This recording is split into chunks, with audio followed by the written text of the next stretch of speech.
कृष्ण हरी माऊली. जग जिंकण्याचा एकच मार्ग आहे, तो म्हणजे प्रेम.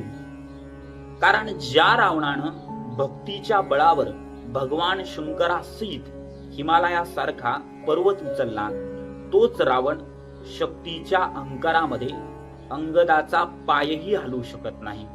कारण जग भक्तीनं जिंकता येतं, जग प्रेमानं जिंकता येतं, ताकदीनं नाही.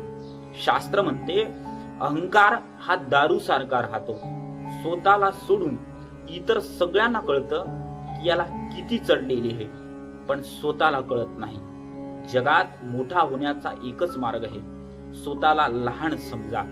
माऊली ज्ञानोबराय बोलतात, मनोनी थोरपणा पराची सांडीजे, यथ व्यतुपती आगवी विसरीजे, जै जगा धाकुटे होईजे, तै जवळी कमाजी. देवाजवळ जायचं असेल तर अंतकरणात नम्रता असणं अत्यंत आवश्यक आहे. लहानपण देगा देवा.